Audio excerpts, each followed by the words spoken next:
Yeah. 3-6, mafia. Yeah. Whoa. Hey, yeah. Whoa. Say what? Whoa. 3-6 mafia. It's going down. Y'all know what time it is. We ain't playing with you. In the club, in the street.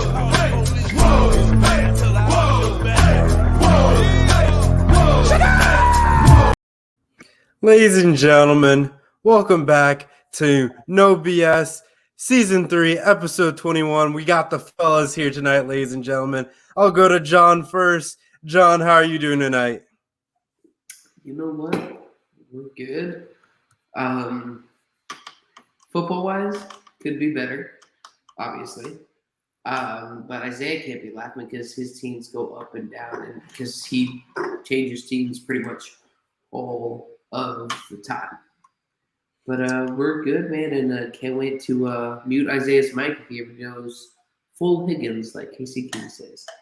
Well, we have to see how bad some Isaiah's takes are tonight, ladies and gentlemen. But I'll go to Isaiah. Isaiah, how are you doing tonight, my good sir? I'm back! I am so happy to be back. You know, I've missed doing this show and being with you guys for like the last several weeks, it seems like. I don't know exactly how long it's been. It's been like forever. It seems like it's been like over 6 months. But, you know, it's great to be back. It's great to finally be back on No BS. You know, I missed the Power 5 that we always do. I missed that, that's for sure. Because I'm always like, you know, on Wednesdays when I wasn't doing the show, I would just sit back and be like, oh man, I wonder what today's Power 5 is. I wonder what I could rank as my Power 5. So I definitely missed that, but it's great to be back. Great to start this show and get it on the road, man. And, you know, it's going to be a fun night tonight. Well, before I get into our topics tonight from the college football world, NFL, and our picks and pick'ems tonight in our Power 5, let me read some comments to get us warmed up for tonight. Corey Goodrich says, hi from Minnesota. Hello, Corey. How are you today? Keep, staying fresh here out, where we are. But I think we can now enter our first topic, ladies and gentlemen, is the college football rankings. They came out yesterday, and I wouldn't say too much of an upset, but I think we see how they end up ranking it. The only thing I'm not satisfied with is Alabama being number 2. I think that's a lot of bias in there, but I'll go to, Isaiah to, kick us off because it's literally 2 of his teams are in the top, 4, but obviously he has many more teams throughout the college football playoff picture. So Isaiah, I'll let you go at it so you can, go on your fan boat and just talk about all your favorite teams right here. All right. So my biggest takeaways from this college football playoff rankings, the first installment of the 2021 college football playoff rankings is number 1, Trevor, John. The college football playoff committee was obviously in the Christmas spirit yesterday because when you look at it, you look at the 4 teams. What do they have in common? Red, green. So obviously the committee was in the Christmas spirit. That's what you got out of it was Christmas colors? Well, that's not all I got out of it, but that's one of the things I got out of it was Christmas colors. You know, I would not be shocked if in the committee room, the room that they are meeting in, I would not be shocked if the calendar that they have there is already in December because it seems like the committee is in the Christmas spirit and in the Christmas mood. Isaiah, can I add something to it? Yes, go ahead. They're basically playing the game red light, green light. That's how they end up coming up with this score. Is that coming up with this bracket? Really, Trevor, come on. They have a Christmas tree in the meeting room. They got the traffic light, a picture of that in the meeting room as well. If I can get a tree, I'll put it up right now. Yeah, I would not be shocked. I would not be shocked if they have that. But yeah, the committee is definitely in the Christmas spirit. Other takeaways that I have from this is, well, number 1, Georgia. I don't think anybody has an issue with Georgia being number one. Georgia, if you have watched them this season, they are undisputably, undoubtedly the best team in college football. The defense that Georgia has, this is a better defense that Georgia has had any year under Kirby Smart. This defense is playing at a historic level. I believe they've given up less points than the 1960 Alabama Crimson Tide, which went to the national championship game and won the title. So this is a historically great team. We are, watching some historic football right now that is being played up in Athens, Georgia. The defense is playing. I think they've given up 58 points this entire season. In 8 games played, they've only given up 58 points. They have scored 63 points on defense off a turnover. So that just shows you how great this defense is. Georgia, there's no doubt about that. It's basically Georgia and then the rest of the college football world down below. Alabama, number 2. That was one of the big shockers. I thought that Alabama was going to be number 4, to be honest with you, because I thought that was what they were ranked in the AP poll. I thought that was appropriate. They lost to Texas A&M. Alabama has shown a lot of cracks this season, both on the offensive line, the defensive line. When they have had to play good competition, they have struggled. Last week, they played against a Tennessee team that I believe that has lost like 4 games, and they needed a fourth quarter surge just to beat that Tennessee team. So this is not the Alabama team of old. They do have some issues. They have already lost 1 game to Texas A&M. So they're not perfect, but I expected them to be at number 4. It's a big surprise to me that they're at number 2. Michigan State at 3. I expected them to be either at 2 or 3. And then I think Oregon at 4 was another surprise, just because I think when you look at the Ducks, but after beating Ohio State, that was a fantastic win by the Oregon Ducks. They went into Columbus, a very hostile environment, and beat the Buckeyes on their own home turf. And after that, it just seemed like the Ducks started being too relaxing. They started being close in games that they shouldn't have been in. Like, you are playing Cal, who I believe has only 1 or 2 wins, and you literally go down to the wire against a Cal football team that is not great at all. So that is unacceptable. UCLA, they took them down to the wire. They had to have a late interception just to seal that football game. Oregon, I think that the Ducks should be more at 5. I don't think that they should be at 4. That was a big surprise. But I think the other surprises was obviously Oklahoma at number 8. Trevor, John, I had a sneaky suspicion that when the first playoff rankings came out, I told Steven this on one of our calls, that I would not be shocked if Oklahoma is not at the top 4, because they have not been playing good football this entire season. You gave up like 35 points to Tulane, a 1-win Tulane, who their starting quarterback was a 1-star recruit, and you needed a late game winning interception or game sealing interception in the fourth quarter to seal that game. That's not acceptable. Then you play Kansas, 1-win Kansas a couple weeks ago, and you needed some late game heroics to beat a 1-win Kansas team. That's just absolutely not acceptable. I thought Oklahoma sneakily would not be in the top 4, but I didn't expect them at 8. It's a big, loud and clear message that the committee sent yesterday, that I think that, you cannot have a relaxing type of a game. You got to be strong in each and every game that you play. It showed with Oklahoma. It showed with Cincinnati. I think Trevor and John are probably going to get into that later on. But also, I think the committee also sent a loud and clear message that, and Shree, my guy, is not going to like what I'm about to say, and that is the SEC is the best conference in college football. It's undoubtedly, undisputably the best conference right now in college football, because look at how many SEC teams are ranked. You could say that a lot of the SEC teams shouldn't even be ranked, like the Kentuckys, the Auburn, Mississippi State, and then you have Georgia and Alabama at the top of your leaderboard at 1 and 2. So the committee obviously values the SEC very, very highly. And last but not least, I'm going to conclude with this, and that is these rankings validated my faith in Mike Leach Will Rodgers and Mississippi State. I've been high on them all season long. I've been saying Mike Leach was a great, great coach. He's a phenomenal offensive mastermind. Will Rodgers, I've watched him play. I love what this kid brings to the table. I would not be shocked if Will Rodgers is the number one pick in a couple of years, but that's here then. Or here there. But Mississippi State, I've been very high on them. I like what the Bulldogs bring offensively. Defensively, they've gotten better and better and better.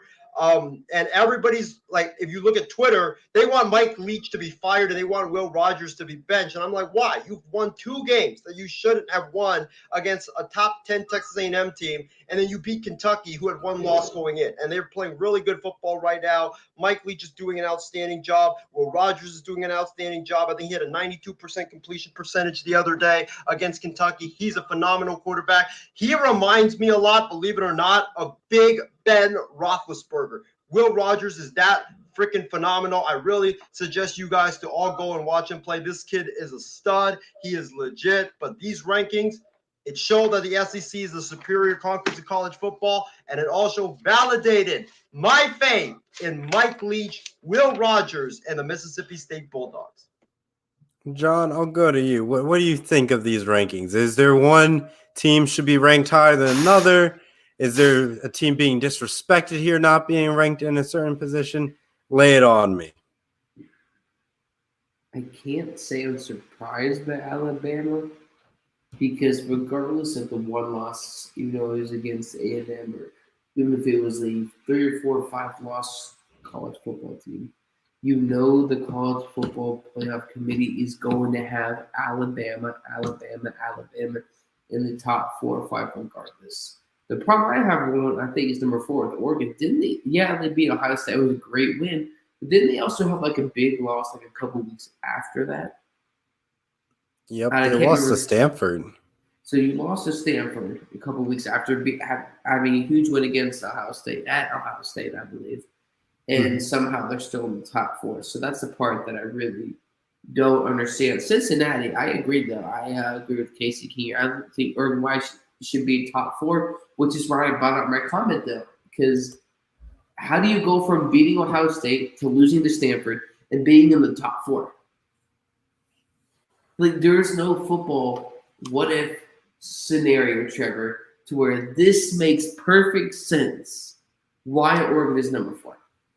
Cincinnati should be top 5, though. Ohio State, I can't be too mad with that, but they did have a loss against Oregon on there. But again, like usual, we know the bias of the college football playoff committee.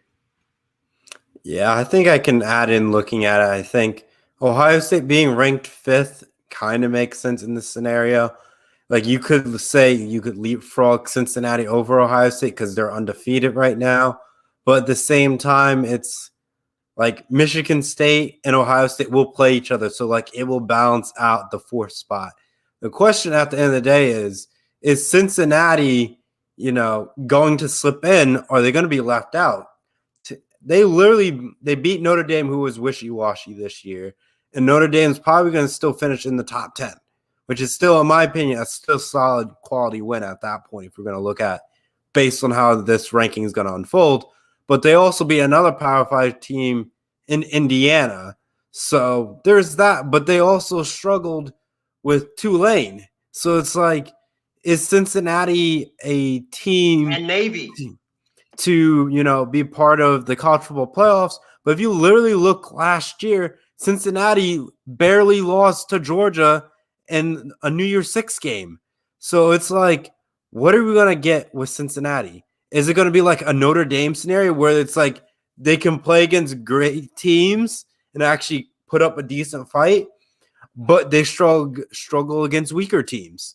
So I need Cincinnati to be more dominant for the remainder of their schedule to convince me that they belong in the 4th spot. But until then, I think they're going to be stuck at 6, maybe 5 by the end of the year because of just how wishy-washy they've been the last, 3 weeks, to be honest with you guys. But even if you look at the lower half of it, look at all the SEC teams that we see here. Just building that strength of schedule, they're going to always look at. They say, well, Mississippi State was ranked 15, And then Kentucky was ranked here, and they're just going to use that to boost up Alabama's resume if they end up winning, the respective conference part of the SEC. So that's what really boils down. But at the same time, an interesting one is Auburn. If they win out, how far do they jump up? Because it's like if they beat Georgia in the title game, they're a 2-loss team. Do they slip in at 4 with 2 losses based on the teams that they face because they're all ranked opponents? So that's going to be the most interesting thing if Alabama loses to Auburn and Auburn ends up pulling out the SEC title, I would say. Well, yeah, Trevor, John, when I saw the rankings and saw Cincinnati was at number 6, I was not shocked at all because I think I told you guys this before the rankings were released, that until the committee actually puts a non-Power 5 team in the top 4 of the rankings, I would not believe it. I would not believe that they would do it because they have not done it in the entire history of the rankings. First with UCF and then with Cincinnati in back-to-back years. So until I see it, then I would believe it. But Cincinnati, I think the chairman of the College Football Playoff Committee yesterday said that, it's about, like you said, Trevor, it's about the strength of schedule. They just don't have that, great strength of schedule. He said that the win against Notre Dame was a nice win, but other than that, they just don't have any other really. So I would not be shocked if a 2-loss Alabama team gets in over an undefeated Cincinnati team, just because of how. But that's the problem, though. You're right on the bias part. But then here comes the double standard. Oh, weakest schedule. But look at Alabama for past couple years plus, Trevor and Isaiah. Has your schedule always been, it's always going to be like Georgia and like all these different games every single week? Some of the games that they played is who? Alabama played who? But for some reason, that doesn't matter. But since it's Cincinnati in their week schedule, it seems to be a little bit of a problem. But it's Alabama and their certain type of schedule, and it's not really a problem. So that's to where I can get kind of frustrated and annoyed. Because let's say we go to the NFL, one team over one team. You talk about small market teams, you have Arizona or LA. Who are we going to talk about more if we had this scenario? It's going to be LA over the hot, dirty, or the hot, like sandy sun. So that to me just doesn't make any sense. How can you say weakest schedule when Alabama, again, give a couple of games or so, I'll give them that, with their weak schedule. Or I'm not saying weak schedule. So that's to where it doesn't make any sense. Like, if you're saying that for Cincinnati, say the same thing for Alabama. That's the part where I'm like, which one is it? Is it the weak schedule, or is it really just because of your bias of Alabama? Well, if you're Cincinnati to get into the playoffs, you're basically gonna have to win every game by 30 points or more. That's the only way you get into. Well, that's how it works in college football playoffs, though. So that's honestly the only way you're gonna get into. You can't be struggling against, Navy, of course not, because they're like only won like couple games. Tulane, you can't be struggling against those teams. So I'm not shocked whatsoever with Cincinnati. I'm not saying I'm shocked. I'm just commenting on the guy you were talking about a couple of minutes ago. So why not test it out in 2022? If you're complaining about their weakest schedule, why not change some of those games whenever they make the new schedule for the 2022 college football season? Give it a couple more difficult games, change it around just a little bit by a game or two to see, hey, is this Cincinnati team for real? Maybe we can have a conversation next year in 2022. I don't know what Trevor does, but something about Trevor's face gets me to start talking about college football. I don't know what it is. It's just Trevor. That's the person. I don't know. Well, I guess since the conferences are somewhat in the, definition of realigning themselves, it kind of throws out some of these predetermined schedules that they make. Basically, you can travel out to like 2027 with all the different schedules for college football right now. So like some of these schedules are locked in. Yes, they're subject to change. But now with all these conferences moving around and conferences are breaking apart, those schedules kind of go out the window because conferences, like I said, are rebuilding themselves. So maybe Cincinnati by 2024 gets tougher opponents. Maybe their conference just doesn't work out. Like there's many other factors, driving this conversation. But at the same time, we have to wait and see how these conferences finish realigning themselves. Though it may be a great thing, it may be the worst thing we've seen. We already seen teams, looking to, make their alliance, Big 12, well, not Big 12, but Pac-12, ACC, and the Big 10 were saying we should do alliance and play each other to build like strength of schedule, make us look really good. But then you have the SEC accumulating Texas and Oklahoma. So there's just a lot of rework going on. But I want to throw out Casey King's comment saying, well, it's time to go to a real playoff format with 12 teams. It can be done. In theory, yes, a 12 playoff team would work.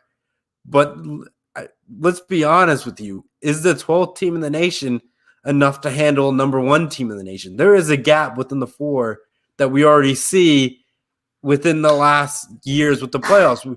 Literally, the semifinal playoff games have there either be a really extremely close game or a complete blowout. There's no consistency where they're all close games or all blowouts. It's just be like Alabama versus Notre Dame. That was a complete blowout.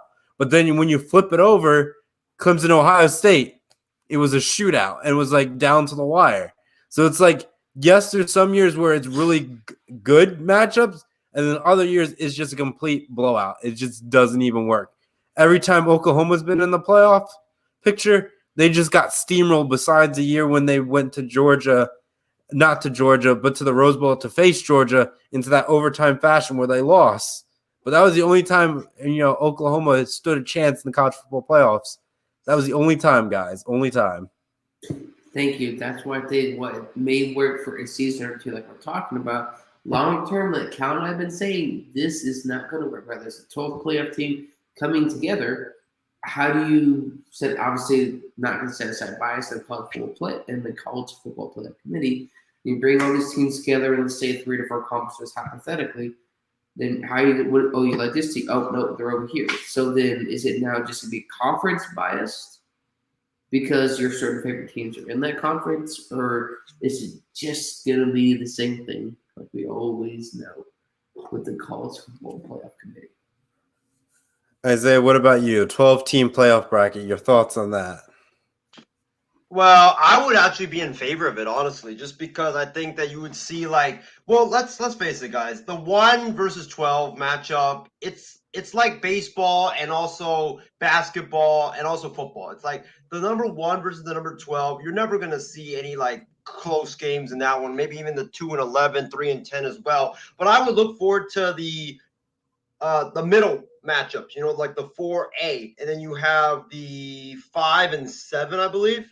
Or am I doing that wrong? 5 and 7, and then something like that. But I would definitely like the middle matchups for sure, just because I think that those matchups between the 3, 4, 5, 6, 7, 8, 9 seeds, I think that would be some great matchups that we have. But I just don't think, like the number 1, number 2, number 12, number 11, those matchups would not be good at all. Because when you look at it right now, right? Who's the number 1 seed? It's like, if we're going by yesterday's rankings, it's Georgia. They would play Baylor right now. And Baylor is a good team, but they're not really that good on offense. They have a great defense. But when you play Georgia, you can't go defense versus defense against Georgia. You just can't, because Georgia's got this historically great defense. So I would not be shocked if Georgia just mauls Baylor and beats them by 30. So, but I would definitely be like the other matchups. I'm trying to look at the other matchups right now in our rankings, but for example, you have Ohio State, Oregon versus Ohio State versus Cincinnati. I mean, I would definitely love to see that matchup between the Buckeyes and the Bearcats. I think Luke Fickell coming from Ohio State, I think he could play Ohio State tough. I think that would be a very great matchup. And then I think you would have Michigan versus Oregon. I think that also could be a very good matchup as well. Gotcha. I'll go to Ishmael's comment saying Cincinnati will have to go undefeated and win every game by 25 plus. And, that was the only way for them to get in. Any other comments you want to add? I think we, kind of discussed it. We said they had to do 30 plus. But I think the other comment with Ishmael really had was, could Oregon make the playoffs, gents? I would say if they win out, yeah. If they win out, they win the Pac-12, they'll probably get in because they'll seat them as the committee looks at it today. They value Oregon more than Ohio State, and they rank them over Ohio State. So if we come to the end of the season, I could see that happening again. But at the same time, if Ohio State wins out, you could have Oregon as 4, Ohio State 3, because Ohio State has more ranked opponents at the end of their schedule, and they really showed improvement since the last time they faced Oregon. That's how I could end up seeing it at that point. But I'll go to you guys. Do you think, I'll go to Isaiah. Do you think, Oregon makes it to the playoffs? The Ducks are in a very favorable spot. Before yesterday, I would have said not likely just because they lost to Stanford and they've struggled against Cal and also UCLA as well. So I thought that they were either going to be somewhere like number 5 or number 6. But with how the committee put them at 4, I think the committee views Oregon very, very favorably. And if they win out, they are definitely going to make the college football playoff because if they win out, they'll most likely stay in the top 4 and they'll have a conference championship. So definitely you got to put them in. And John, what about you? Do you think Oregon is worthy to be in a playoff spot, or could they even make the playoffs? I mean, they could if they win out, but even on the other side, do we actually see them winning out? Like, be honest. Like, do we see them winning from November 3rd to the end of the college football season? Do we see them winning out and dominating?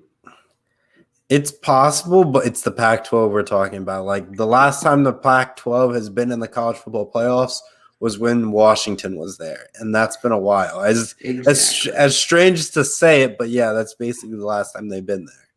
So my answer would be no. I don't think they could. Because I don't see them winning out though. Here's their final 4 games before the Pac-12 championship. They have at Washington, which I think will be an easy win because Washington has struggled this season. Then they play at home against Washington State, who just lost their head coach because he did not want to get vaccinated. And then they play, and these are the 2 games they have to end the season, which are going to be tough. At Utah, I think that's going to be one hell of a matchup. And then at or versus Oregon State in the Civil War to decide the Pac-12 North title. So those 2 games I'm worried about if I'm a Ducks fan. The other 2, Washington and Washington State, I think they'll win those 2 easily. But it's going to come down to Utah and also Oregon State. We'll have to wait and see, gents. But going in more about, the college football aspect, it's Georgia. The quarterback controversy. I'll let you go into it, Isaiah. Who's the worthy quarterback? JT Daniels or Stetson, Bennett? Which guy would you trust? Would you trust JT finish out the season, or the guy who replaced him has been doing fairly well? Do you go with Bennett? Who you feeling? This is a lot like the 49ers back in either 2011 or 2012 when it was Alex Smith versus Colin Kaepernick. Though the roles are switched around. You have Stetson Bennett, who reminds me a lot of Alex Smith. He can't really throw the football down the field. He's really good at short intermediate passes, but he has a little bit of mobility to run away from the defenders, but he's more of a game manager. And then you have JT Daniels, who reminds me a lot of Colin Kaepernick's big, strong arm, was a 5-star recruit when he was at USC, transferred out of USC, went to Georgia. He's the guy that I think you will win the national title with. Like, I don't think you could win the national title with Stetson Bennett because we've seen what's Bennett could do. This guy's like, I believe, 6 foot, just flat 6 foot. He's a really short quarterback. He doesn't really have the strongest arm in the world. He is more of a game manager where JT actually takes shots. He actually challenges the defense vertically. It's a very tough decision because on one hand, Georgia's got that great defense. They got that great defense, and you don't want to waste that historically great defense because there's no way that you will get a defense as historically good as this defense once again. If I'm Kirby Smart right now, Kirby Smart already messed up one quarterback controversy with Jake Fromm and Justin Fields. If I'm Kirby, I would start JT. I would start JT just because I don't think you can win a championship with Stetson Bennett. I think that JT is the guy that you can win a championship with. He's the guy that can challenge defenses because we're not talking about winning the SEC. We're talking about Alabama. We're talking about if you go to the playoffs, Oregon, potentially Michigan State or Ohio State. You're going to need that type of quarterback to challenge the other team's defenses. You can't just rely on that defense. You can rely on the defense against Florida, against Tennessee, maybe against Oregon, and some of these teams. But when you play these high explosive offenses, you're going to need a quarterback to go toe-to-toe with them. And I just think Stetson Bennett, even though I like him a lot, he's a guy that grew up watching Georgia games, going to Bulldog Stadium as a kid to watch Georgia games. I just don't think you can win a title with him. I think that JT Daniels has the bigger upside. He has a great arm. When he started for Georgia last season in the 5 games that he took over, UGA averaged the most points that they did offensively under Kirby Smart. They averaged 52 points a game. And I know he wasn't playing against like great competition, but still, that is a big jump from what their offense was doing under Stetson Bennett. So you got to go with Stetson. You cannot waste this defense. You cannot waste this great offensive line, the great tight ends that you have. You got to maximize that offense. And to win a title, you have to go with JT Daniels. But I would say this. I would go with Stetson right now, like for the Tennessee game and for the Charleston Southern game. But I would definitely give JT against Missouri. They play Missouri and then they play Tennessee. I would start JT starting in Tennessee because he's been dealing with injuries all season long. You want a fully recovered 100% JT Daniels for that SEC championship game against Bama and also for the playoffs. You cannot have like a 50% or a 40% healthy JT Daniels. And John, I'll go to you. Who should Georgia go with? What quarterback makes sense? Do you just wait like Alabama did when they went to the national title and did a quarterback switcheroo because no one had really film, on Tua? They could do that. So Georgia has that capability. Are they going to do it? Probably not. But, hey, I think if you want to play sneaky, you want to do the same thing Alabama did to you in the national title game, I kind of would do in the SEC title game. Just do, take, your own medicine to you. I hate to say this, not even really. To the guy that is about to lose his job, it's JT Daniels. Pack your bags after those 2 games. Go home. Enjoy Thanksgiving with your family.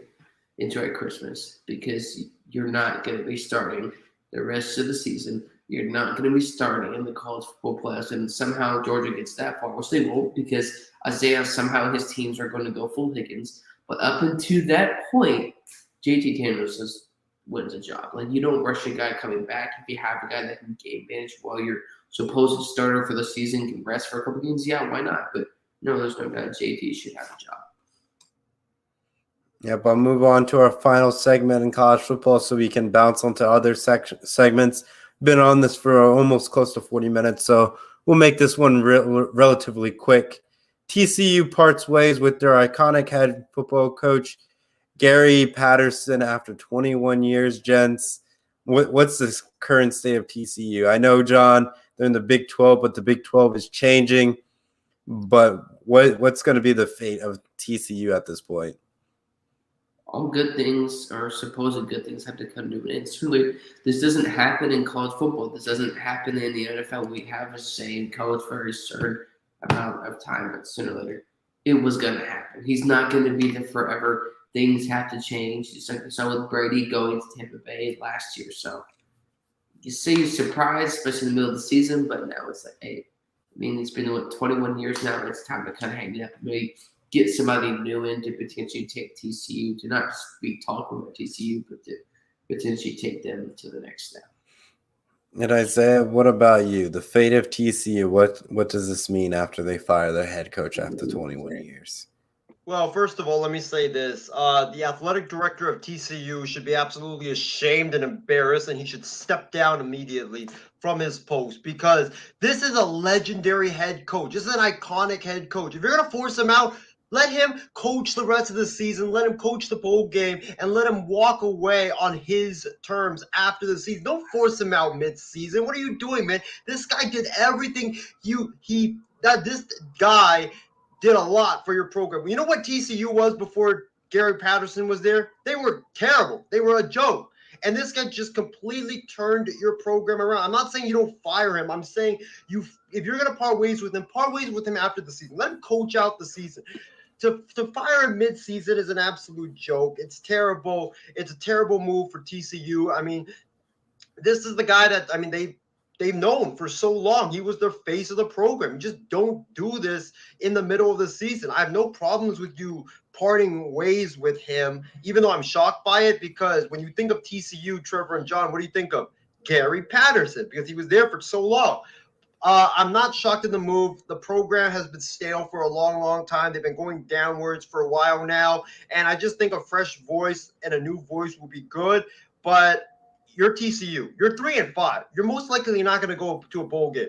What's the point of firing a coach mid-season? Like, are you really think you're going to turn it around and suddenly go 3-1 to end the season? No, you're not going to do that. Just let the man coach the rest of the season. It was a terrible move by the athletic director. That guy has no heart whatsoever. He should be fired immediately from his job as the athletic director at TCU. It was a shameful move. Good thing you don't run the athletic department for a college football team. I guess one last thing, because I know Ishmael threw it in. So after this comment, we're going to be done with college football tonight until our pigskin pick'ems. But Isaiah, what are your thoughts on Georgia Southern hiring Clay Helton? One word. Cool. I don't really have a thought about it because, Clay Helton, he was a terrible coach with USC. I've ripped him enough already for the last 3 to 4 years. His football decision-making is terrible. His play calling was terrible. His quarterback development is terrible. But maybe Georgia Southern is hoping that he's the guy or maybe Georgia Southern is hoping that, the reason why he struggled was because, and John, Trevor, you guys know this, there's some coaches that just aren't made for coaching big time football programs. There's just some coaches that rather coach these little programs and be successful there. So maybe they're banking on that. But good luck to Clay Helton. I hope that he has success. He's a really nice guy, but I just don't really think he's that good of a head coach.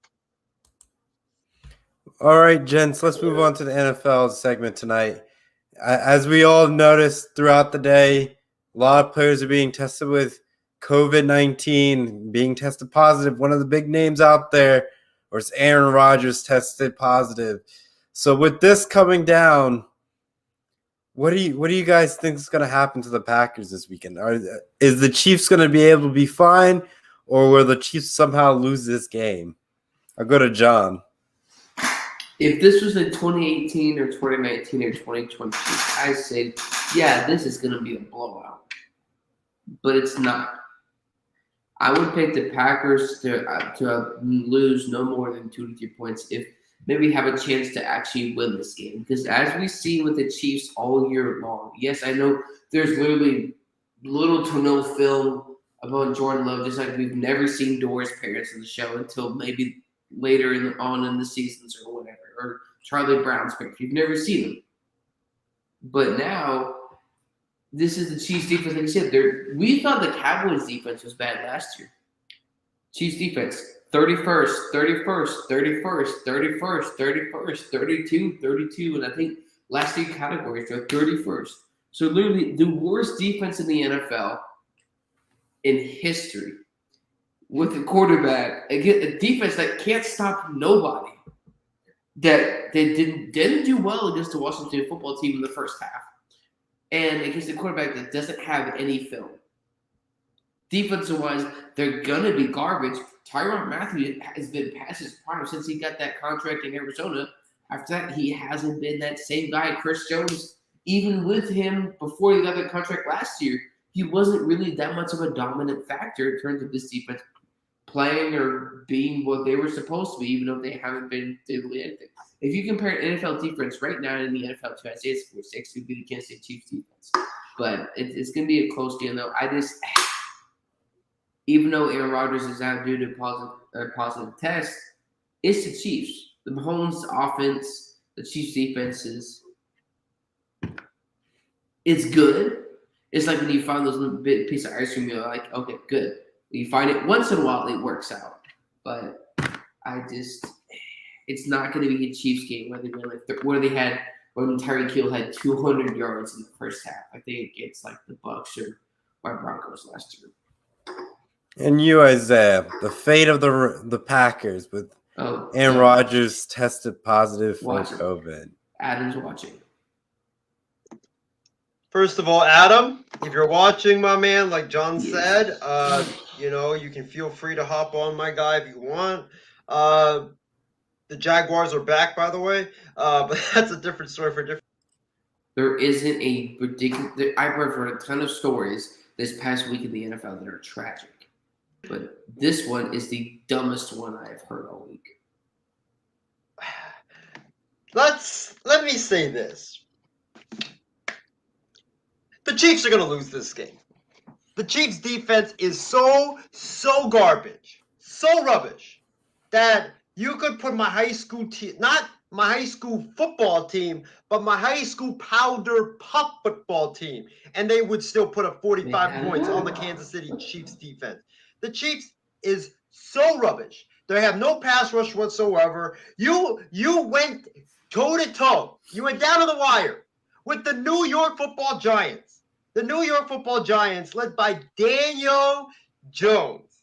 With no starting receiver or Saquon Barkley. Yes, without Saquon Barkley or without Kenny Galladay. You should be absolutely ashamed of yourself. I do not know why the Chiefs defensive coordinator, Steve Spagnuolo, still has a job. I mean, you see him on the sideline with his papers all the time, reading and off, calling plays.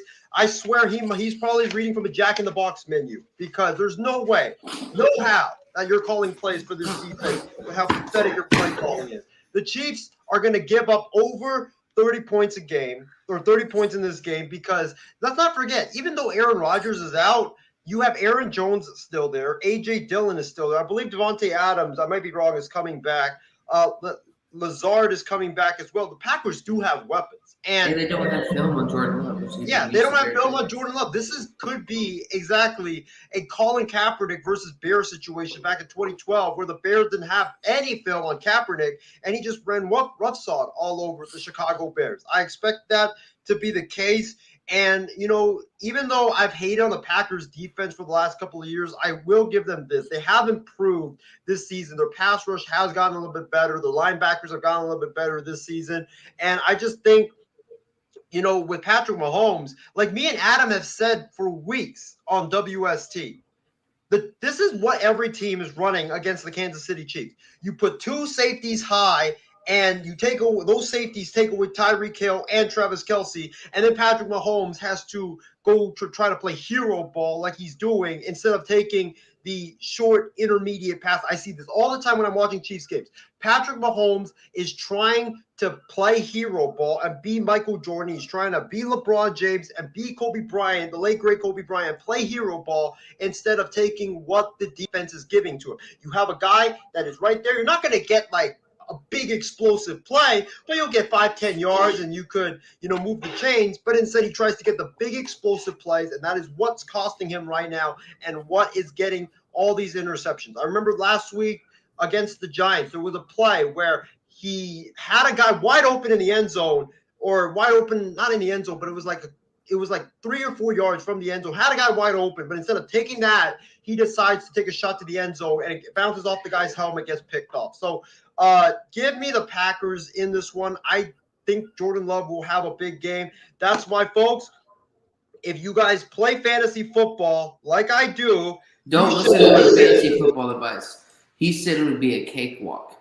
Man's 1-6 in another league. You're 1-6 and said Jaguars will win the AFC South. You know nothing about fantasy football. Pick up Jordan.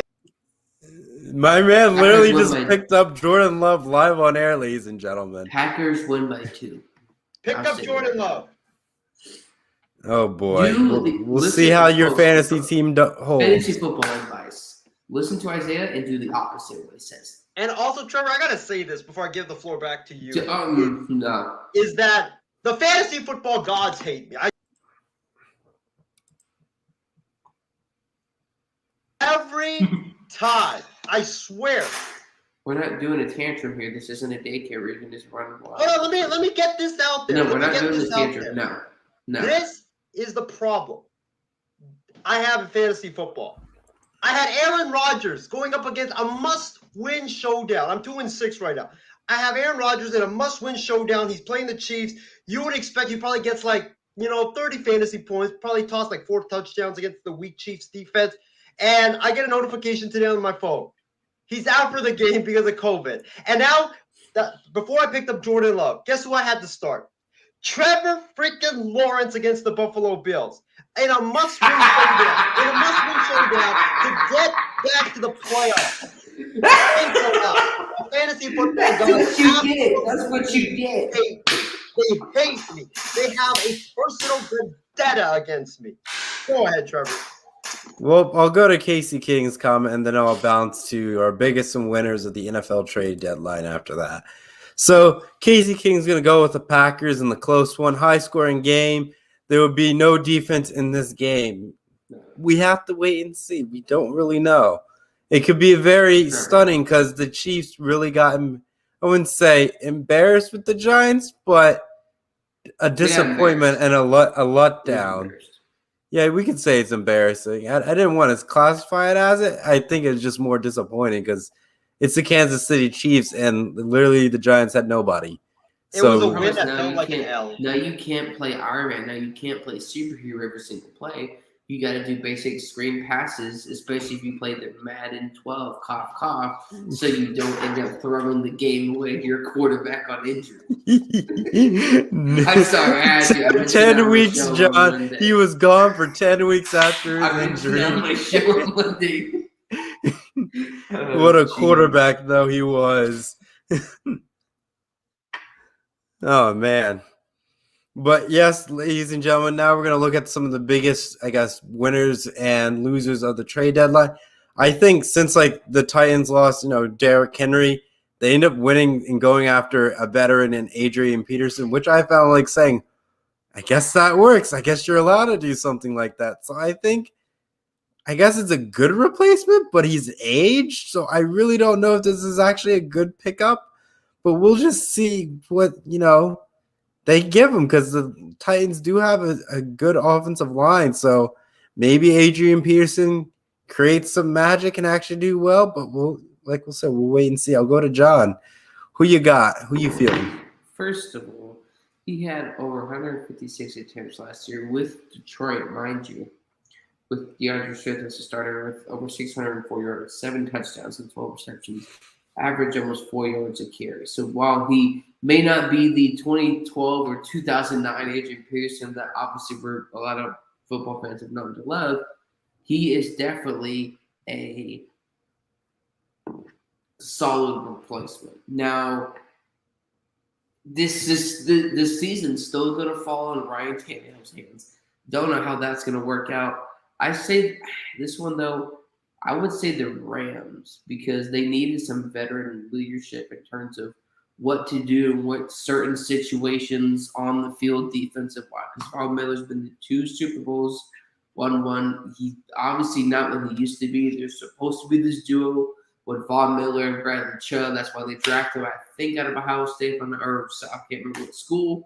That was supposed to be the next duo in the NFL. That didn't work out. Didn't rebuild him, but I give Rams credit on that one. But besides that, there really hasn't been any free agent signings or releases that are wow, this is definitely another one though. It's not. It hasn't happened, but it's confusing. The Odell Beckham situation, with of course head coach Kevin Stefanski saying that today he's not with the team at this moment. Got sent home at practice. They tried to trade him, but nobody wanted him. So I'm wondering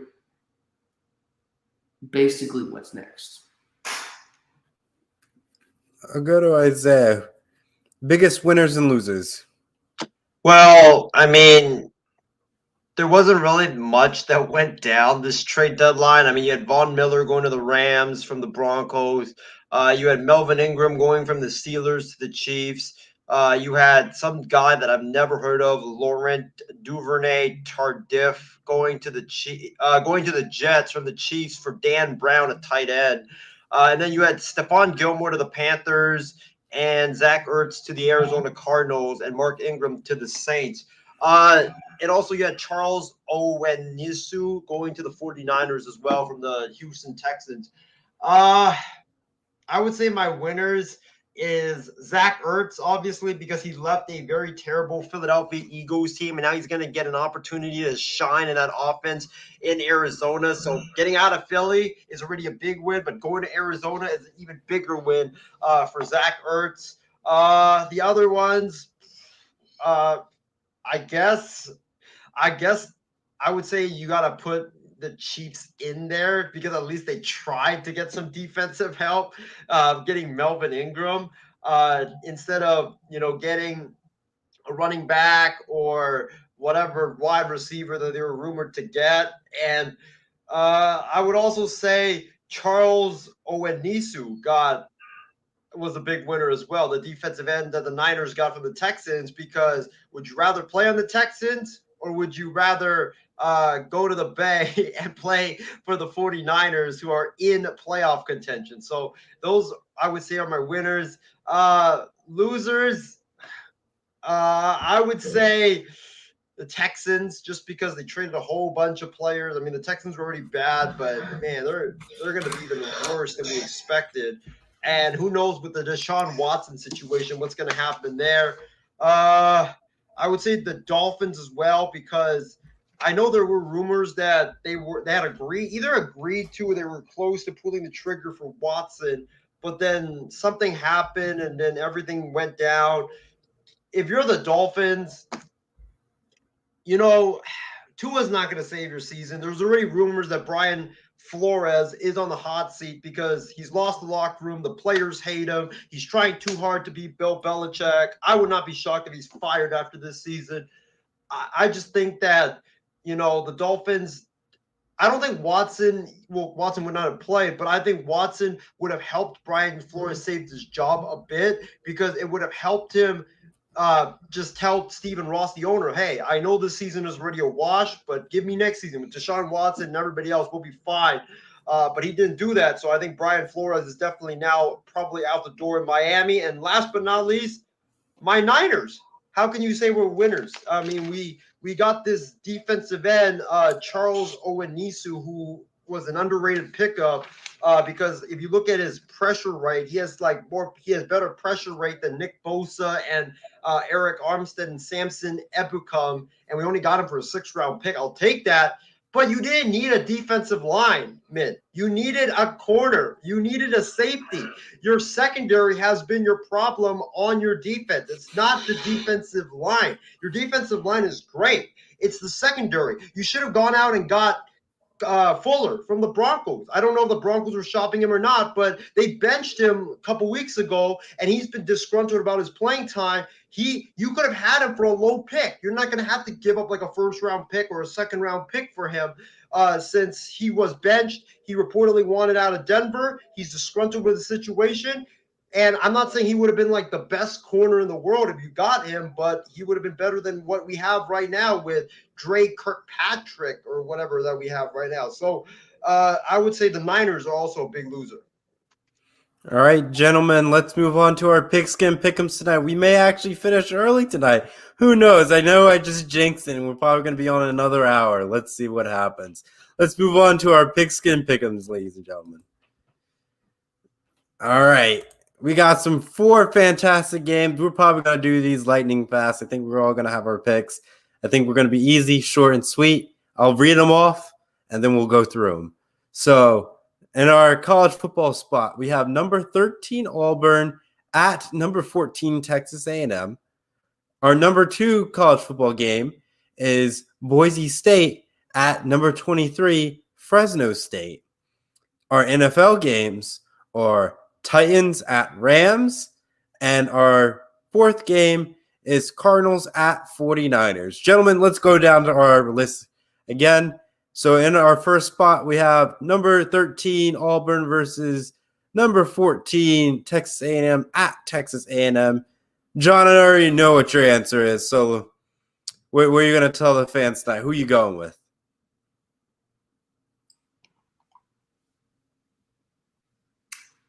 I can't believe I had a brain fart. What was the teams again? See, it happens once we all have brain farts. Auburn versus Texas A&M.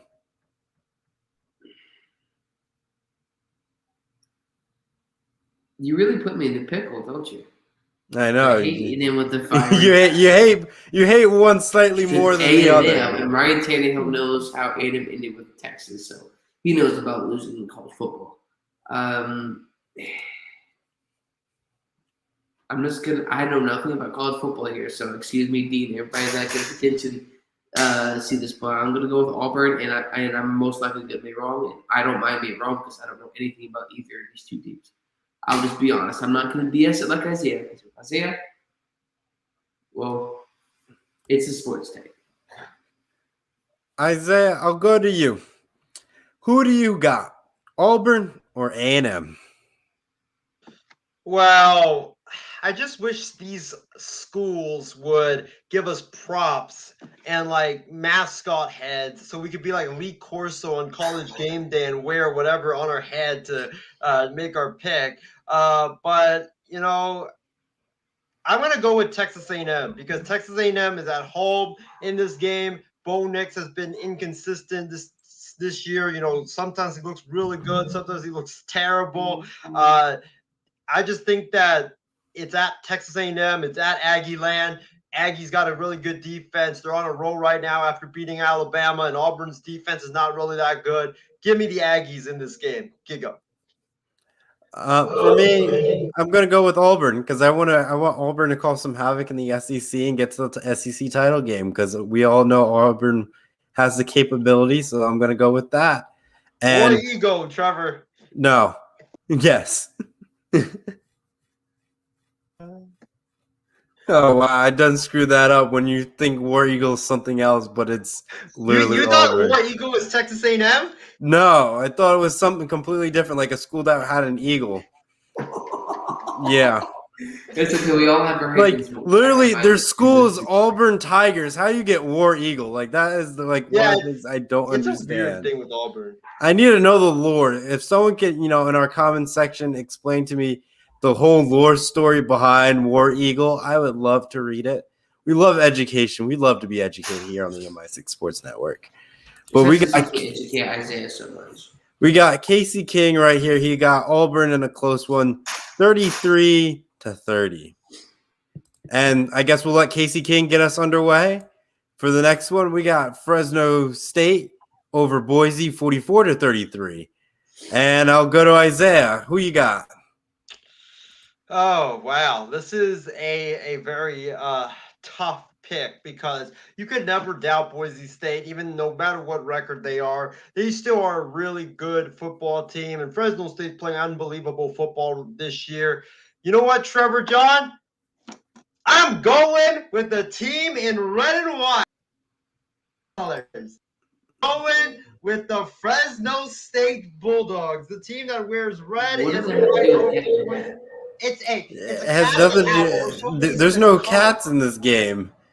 So how you got a cat in a hat? I'm trying to put something. The red and the I don't have a Bronco, so I don't want to have to go. You don't have a dog? You don't have a Bronco or a dog. You think, let's go over our childhood story, Cat in the Hat, because somehow that's going to make sense. Well, the red and the white. What's Fresno's colors? Red and the white. So I have a red book back here, but I'm not going to bring it over here. But hey, This is Give me the Fresno State Bulldogs to win this game. They're at home. Boise struggled a bit this year. Fresno State playing really good football. Offense, defense, special teams. The Bulldogs are going to win this game. I'm going to go with give me 42-31. John, who you got? Boise State or Fresno State? I have Fresno over Boise State 44-32. I'm terrible at scores, so you can count me on it or call me out. I usually get the scores wrong, so I'm okay with that. For me, I'm going to go with Fresno State on this one. Boise State's just been having a rough year, and I think Fresno State is going to do something special. They, I think, only have 2 losses, so they're on a good track this year. So I think they're going to continue to do well and continue to win. Now for NFL games. We got Titans-Rams. I'm going to put my pick in so I can be quiet during this. I'm going to go Rams. I got to believe in Matthew Stafford finally. I'm going to say this is it. Ryan Tannehill, I'm sorry. You're my new average quarterback now in the league. You've been past the human torch for that, and that's where it's going to be. I'm going to go to Isaiah. Who you got? This is, believe it or not, the rematch of the Super Bowl from the 90s when Jeff Fisher. The greatest show on earth. Kurt Yes. Warner, Marshall Falk, Isaiah Bruce. Exactly. When Jeff Fisher And was also the George. coach of the Titans at that time. Give me the Rams in this game just because the Titans season is done. Once Derrick Henry went down, all hope was lost. He was their entire offense. Now they're going to have A.J. Brown and Julio Jones are going to have the opponent's attention fixated on them. They're not going to be stacking the box anymore like they did before. And I just don't trust the Titans defense. The Titans defense has not been good for the last couple of years. And I think the Rams with their offense with Stafford, Robert Woods, Cooper Kupp are just going to torch the Titans defense. All right. John, who you got? Give me a second. I'm going to show you my answer. All right. I'll be right back. Just wait a couple of seconds. Oh my gosh, he's gonna rip up his shirt and show off his Titan. No, I Isaiah, can't. no. I'm trying to find a chance for Tennessee in this game. Tennessee, trying to find. Is there a chance over here? No. Is there a chance over here? No. There's no way Tennessee's winning this football game. This is Matthew Stafford. This is Sony Michel. This is Cooper Kupp. This is Robert Woods. This alongside Allen Robinson is one of the most underrated receivers in the NFL. There is no way, no how in any football universe Tennessee has Matthew Stafford with his arm and Ryan Tannehill in his name. Tennessee, Ryan Tannehill couldn't beat the Chiefs in the AFC Championship game. We tried again last year in the division round. Couldn't do it. So at some point we need to acknowledge it. But it is the Rams. I tried to find a way. Is there a chance over here? No, I was trying to find. Is there a way they could win this game? No. There's no way Tennessee's win this game. Ryan Tannehill, he might as well not even play his football game because you're not winning. You're going to lose by 10, 15 points. And I got Casey King has his Rams winning it 24-18. All right, gents, we're on our last game. We're on the home stretch of tonight's program. I can see the end in our sights. But the last pick'ems for tonight is Cardinals 49ers. Who do I believe in this game? I believe in the Cardinals because they're just too stacked. I'm sorry, Isaiah. The Niners just been struggling way too much in this one. I'll go to you to see what you pick. Well, first of all, I think we all reserve the right to change this pick because it really really is. No. Once you make your pick, you don't change it. You can't change it. It's the law of the land. Like, what is that word from Vegas that says like when you don't know the factors going into this game? No, don't make an excuse for your takes. No. I'm saying because think about this. Kyler Murray did not practice today. He's day-to-day, but there's reports that he could miss 2 to 3 weeks. We don't know if he's even going to play. If he doesn't play, Colt McCoy is going to be the quarterback. And I think DeAndre Hopkins, he didn't even practice as well. There's a report that he could miss 2 to 3 weeks. So the Cardinals could potentially be missing DeAndre Hopkins, plus A.J. Green was put on COVID list, so he's out for this game. Hopkins is out. Hopkins potentially could be out. Green is gonna be out. Kyler most likely will not play because Colt McCoy is getting first team reps for the Arizona Cardinals today in practice. Bang, bang, Niner gang. Give me the Niners, baby, because Arizona, like I said last week, that game was not just a loss for them on the football field, but it was a loss for them in the locker room as Hopkins got hurt. Murray got hurt. Green now has COVID. They're going to be missing 3 of their best offensive players. Give me the 49ers in this game because the Niners, Colt McCoy, really, against the 49ers defense, the Niners are going to have a field day. The Niners are going to win this game. Chardot, it's not going to be 45-15. It's going to be more of, I would say, I'm guessing with McCoy playing, it's going to be like, I'm going to go like 30 to 14. John, who you got? I really hope Murray is playing on Sunday. Even if he's playing at like 50, 60, maybe 70% at best, I'm still going to pick Arizona just to piss off Isaiah. All righty. Let's move into our Power 5, gentlemen. Персональный спутник.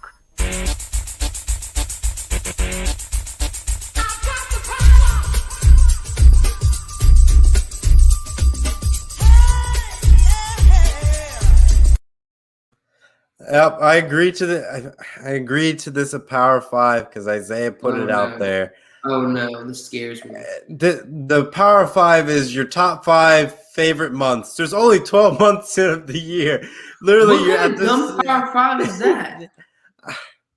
John, I don't know. I can only do December, because it's pumpkin spice weather and it's close to birthday. No, I actually did make a list. I did. Wait, your list is just December across the board, yes. So that's what you're telling me. It's Christmas time and it's getting colder weather and it's closer to birthday time. So yes. Alrighty, I guess that was John's Power 5. We'll go to Isaiah. Who do you got? This is ridiculous. Well, first, hey, Chardot, first of all, we're not, it's not holidays. We're like actually listing months. But so, the reason why we're doing this is because we're really running low on ideas for Power 5. So, if the fans out there that are watching, if you guys could dump a list of ideas for what we should do for our next Power 5, we would really, really appreciate it. But let me start out with November. I love Thanksgiving. Thanksgiving is one of my favorite is my favorite holiday in the world. You got your Macy's Thanksgiving Day Parade, you got your Charlie Brown Thanksgiving, you got your flag football game that you play outside, or your two-hand touch football game, or in some people's households they play Rio tackle football outside, and then you get your you have your football on, 3 games, I believe, from the NFL. Sometimes you got the NBA, and also you got college rivalry week. And then you got the food, the turkey, the stuffing, the mashed potatoes, the pumpkin pie as well. Pumpkin spice is in the air. So November, like for me, definitely, because you got Thanksgiving, that entire month. You could just enjoy pumpkin. And then, it's also like a really good month since college football is going down to the wire in November. So November would be number 1 for me. Wait, aren't we supposed to start with number 5? Yeah, you went to number 1 already. It's your list is now complete. See, this is the thing. I've been on the show in like 3-4 weeks, and I'm really completely lost. But all right, since I already went number 1, I might as well just go 1 through 5 at this rate. December for me would be December would be number 2 because Christmas, holiday season, presents, snow, football is going down to the wire. This is Texas. We don't get snow. Hey, you don't get. Y'all get ice. Yeah, hey, Trevor, we got ice in February. Cold weather, gingerbread houses, gingerbread man, candy canes, eggnog, all that good stuff. December definitely is number 2. Number 3, got to be August because summer barbecue, My birthday as well is in August. And August just seems like perfect. It's like the end of summer type of a month. It's like the last time of summer where you really have to enjoy each and every day in August, because once August ends, bye-bye summer, hello fall. Then number 4, probably March, because that's when I get to, after a long vacation, after a long off season, baseball is back. I get to go back to work for the A's. You get And to they hear missed the playoffs again. It's gonna be wonderful. Doesn't matter, but you get the ball hitting the mitt, the ball hitting the bat. It's just really good baseball season. One of my favorite seasons is in March, and plus, after a long cold winter, what brings March? The sunshine, the fresh smell of flowers, fresh smell of spring. It's just perfect. Number 5 was really hard because I was like, it could be January, it could be June. It also could be October as well. But I'm going to go with October just because really October, you could kind of see it as the most wonderful time of the year, because when Halloween is here, it kicks off the holiday season. Halloween is the unofficial start of the holiday season. You got Halloween, you got trick-or-treating, you got pumpkin carving, all that good stuff. Plus, you get, baseball World Series, baseball playoffs. You have the NBA starting. You have NFL getting really good, college football getting really good. It's just like the start of the holiday season. So I'll say October is like my number 5. Okay, I got where to start with. September is beginning of football. Mm-hmm. December, getting closer to the Super Bowl. March is free agency for the NFL. Mm-hmm. And 4, towards the end of the getting ready for school. And number 5 would probably have to be, I guess, like June or July, just trying to get a vacation going.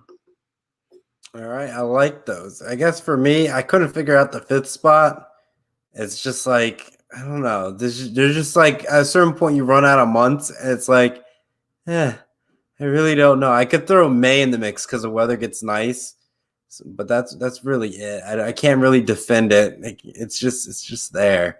5, I can't fill in the 5th spot, but 4 is March. March Madness, baby. We love our brackets to be busted. You got to put March on there for March Madness. And you have All-Star Weekend as well for, like, I guess maybe the MLB, but I think MLB is a little bit later. But I think with the COVID year, I think it fell in March.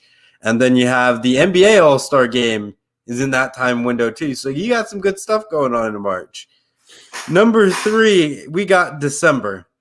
We got Christmas. You got the Sprite Cranberry. You got all the good stuff. You got holiday sports. You got NBA, Christmas Day basketball. You got, Christmas Eve NFL games. You got the, bowl games of college football. You got a really good time in December.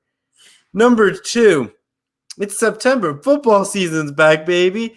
We got, first Sunday back. The NFL is back. College football's already been underway. Life is good at that point.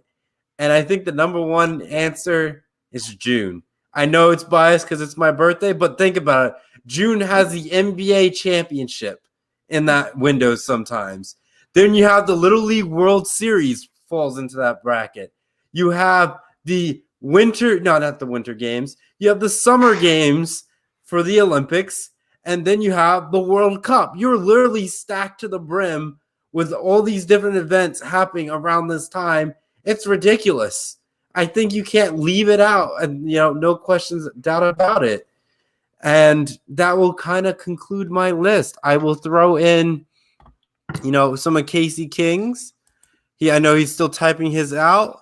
So he has in his 5th spot, he has his birthday because of June. 4 is January because the NFL playoffs. Number 3 is March with spring training, March Madness, NHL and NBA stretch runs. And then he has 4 as October with MLB playoffs, NFL, college football underway, and the hockey season starting. And MI6 says, don't forget Christmas sweaters, Trevor's. The ugly Christmas sweaters. I guess that's Steven for us because he's chiming in. And then Casey King says September NFL college football season beginning and the MLB stretch run on that. But I think October was 2, right, for Casey? No, I think I don't even know because I think he typed it as a 4 again. But I think that you might be right, Isaiah. I think this is actually new. So, yeah, I think this might be 2. But gentlemen, we'll be bringing this episode close to our final thoughts.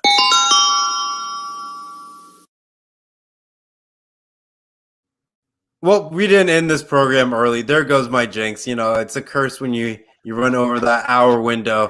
I know it's not our, we're in that extra time in like the 9 overtimes that Penn State went over. That's what No BS is at this point. But I'll go to Isaiah. Final thoughts to bring us on home tonight. It was a great show. Great. I'm so glad to be back here on No BS. You could see I was a bit rusty with me for the Power 5 starting off 1 all the way through 5, but we've always done 5 to 1. So yeah, I was a bit rusty, but it was great to be back. Great to be back. Thank you to all the fans for tuning in, and also make sure you catch. I will be with Adam tonight, and also Big B, Brandon Herrera, and Chris Mabry on the Coast to Coast Entertainment Network doing Sports Minute. We got some really good topics ahead, and I believe we're going to be talking about the Odell situation and talking about, or we will be picking our MLB rosters, like from catcher all the way down to the outfield. It's going to be great. Make sure you guys check in for that. And it's this is truly, like I said earlier, the most wonderful time of the year because you got college football playoffs, or college football getting really good. Playoffs are almost here. You got the holiday season now here. You got NBA underway. You got NFL and in the stretch run. You got baseball just finished, free agency starting, managerial candidates or managers are being fired left and right. It's truly the most wonderful time of the year. So enjoy these next several months. John, final thoughts for tonight's program. Well, good to be back at Roast and Isaiah. The Roast just came back the other day, but no, it's good. Things are happening, and glad to actually be back. That's great to hear. For me, it's been, fantastic to be back on a program I shouldn't say back on a program. I do these occasionally on Wednesday, depending how we're doing. So, I'm here and there and all that stuff. I know we have the Isaiah roast session. I feel like we should just turn that into a cookout and have some barbecue and really get a roast session going on. Every July 4th, we'll meet up and do that. We'll have like a little overhead thing. In each video and photo plays, and then we'll have like an award ceremony from 1 to 5 or something. Who knows? Oh yeah, for sure. The Isaiah roast session where we bring the nice barbecue out to roast Isaiah and his bad takes. We do it at his house. No, I'm just kidding. Oh boy. Just kidding. But yeah, that's kind of my final thoughts. We'll see how this weekend goes for all the other MI6 programs. But feel free to tune into our Facebook page. 6 for 6 this Saturday, Trevor. I think I can squeeze it in. I gotta do some things this Saturday, but I think I can squeeze it in. So be on the lookout for 6 for 6 in the morning.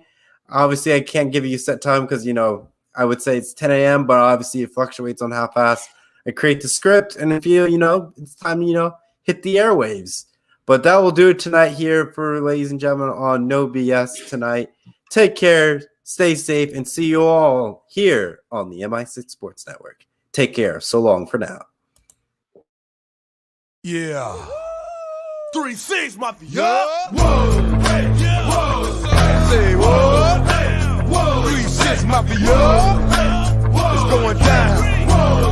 Y'all know what time it is.